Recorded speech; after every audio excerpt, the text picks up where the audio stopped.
A questão do sofrimento ecoa pelos corredores da história humana. Se Deus é bom, por que existe tanta dor no mundo? Por que pessoas inocentes sofrem? Essas perguntas nos assombram, exigindo respostas. Ansiamos por um mundo livre de tragédias e sofrimento. No entanto, vivemos em um mundo onde o sofrimento é uma realidade inegável. A Bíblia não se esquiva dessas perguntas difíceis.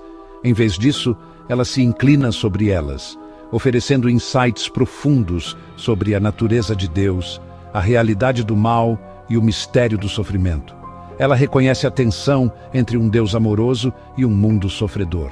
A Bíblia não oferece respostas fáceis.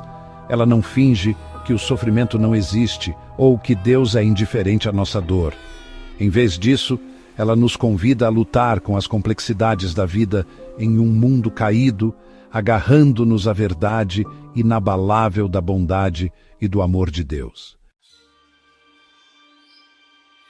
No princípio, Deus criou um mundo perfeito, livre de dor, sofrimento e morte. O Jardim do Éden era um paraíso onde a humanidade vivia em perfeita harmonia com Deus e a criação. No entanto, essa existência idílica foi destruída pelo pecado. Gênesis 3 descreve a queda, o momento crucial em que Adão e Eva desobedeceram ao mandamento de Deus, escolhendo definir o bem e o mal por si mesmos.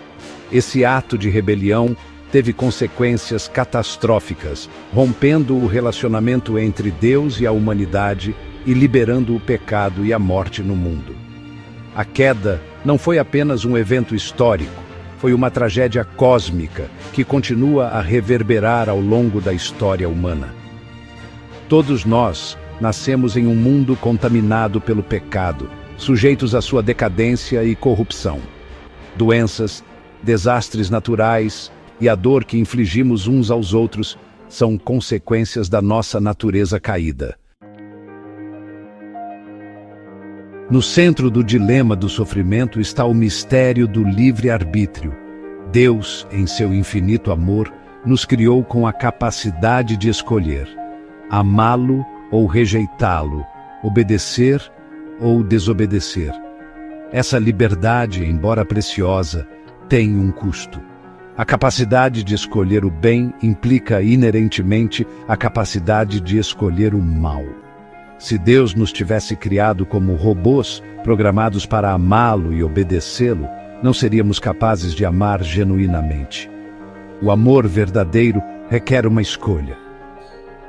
No entanto, com a liberdade de escolha, vem o potencial para o sofrimento, tanto para nós mesmos quanto para os outros. Vivemos em um mundo onde as pessoas fazem escolhas, boas e más, e essas escolhas têm consequências. Às vezes, somos vítimas das más escolhas dos outros. Outras vezes, nossas próprias escolhas levam à dor e ao arrependimento. A origem do mal pode ser rastreada até a rebelião de Lúcifer, um anjo poderoso que cobiçava a glória de Deus. Cego pelo orgulho, Lúcifer, mais tarde conhecido como Satanás, procurou usurpar a autoridade de Deus, liderando uma revolta contra o céu. Essa rebelião resultou na expulsão de Satanás e seus seguidores do céu. Lançado na terra, Satanás continua sua campanha de engano e destruição, buscando afastar a humanidade de Deus. Ele é o tentador, o acusador, o pai da mentira, que sussurra dúvidas e semeia discórdia. A Bíblia nos lembra que estamos engajados em uma batalha espiritual contra forças invisíveis que buscam nos destruir.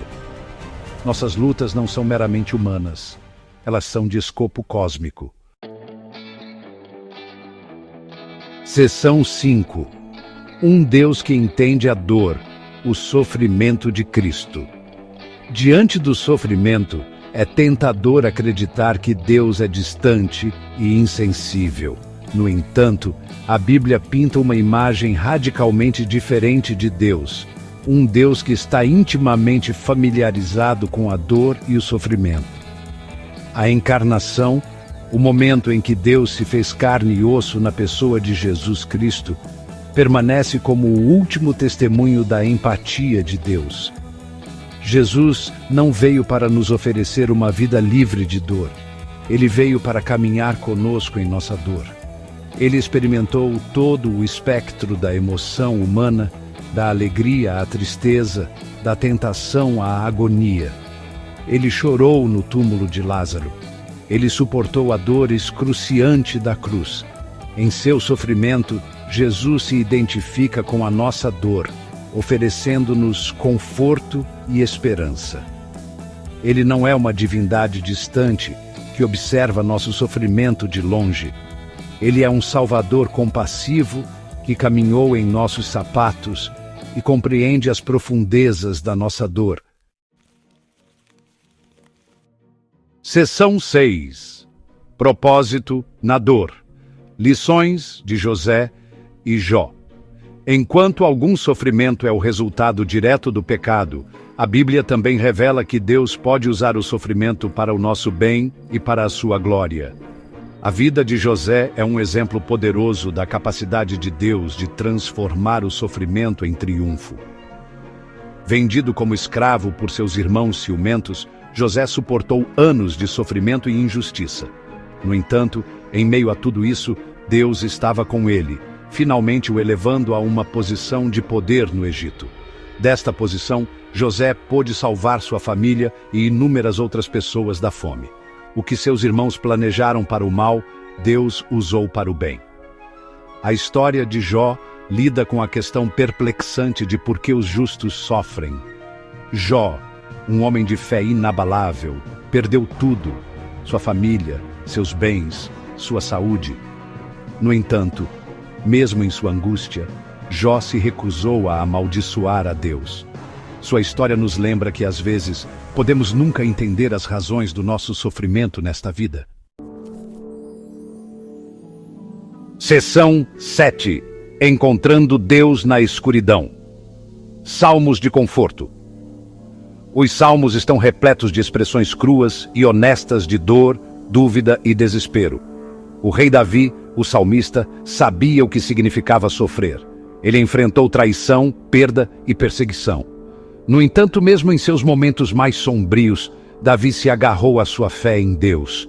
Os salmos estão cheios de pedidos de ajuda, declarações de confiança e cânticos de louvor. O Salmo 34:18 nos lembra: perto está o Senhor dos que têm o coração quebrantado e salva-os de espírito oprimido. Em nosso sofrimento não estamos sozinhos. Deus está perto, pronto para nos confortar e nos sustentar. Ele coleta nossas lágrimas, ouve nossos clamores e nos oferece esperança. Os salmos nos ensinam que é normal sofrer, questionar, lamentar. Deus pode lidar com nossa raiva e nossa dúvida. Ele nos convida a derramar nossos corações a Ele, a encontrar consolo em sua presença. Seção 8. Uma promessa de esperança, o novo céu e a nova terra. A Bíblia não termina com o sofrimento. Ela nos aponta para um futuro cheio de esperança, um tempo em que Deus fará todas as coisas novas. Apocalipse 21:4 descreve um tempo em que Ele enxugará de seus olhos toda lágrima. Não haverá mais morte, nem luto, nem choro, nem dor, porque as primeiras coisas já passaram. Esta não é uma esperança ingênua que ignora a realidade do sofrimento no presente. É uma expectativa confiante, enraizada no caráter de Deus e nas promessas de sua palavra. Sabemos que este mundo presente não é tudo o que existe. Está chegando o dia em que o sofrimento não existirá mais. Essa esperança não diminui a dor do presente, mas nos dá uma razão para perseverar, para viver com coragem e propósito, sabendo que um futuro melhor nos aguarda. Seção 9. A Igreja. Um farol de esperança em um mundo sofredor. A Igreja, o corpo de Cristo, é chamada para ser um farol de esperança em um mundo sofredor. Somos chamados a chorar com os que choram, a confortar os que sofrem, a curar as feridas dos quebrantados de coração. Somos chamados para ser as mãos e os pés de Jesus, demonstrando seu amor e compaixão a um mundo necessitado. Isso se parece com fornecer apoio prático, oferecer palavras de encorajamento e simplesmente estar presente com aqueles que estão sofrendo. Significa caminhar ao lado deles em sua dor, não oferecendo respostas fáceis ou clichês, mas simplesmente ouvindo, amando e lembrando-os de que não estão sozinhos. A igreja não é um prédio ou uma instituição. É uma comunidade de pessoas que foram transformadas pelo amor de Deus e estão comprometidas em compartilhar esse amor com os outros. Somos chamados para ser agentes de cura e reconciliação, trazendo esperança e luz aos cantos mais escuros do mundo.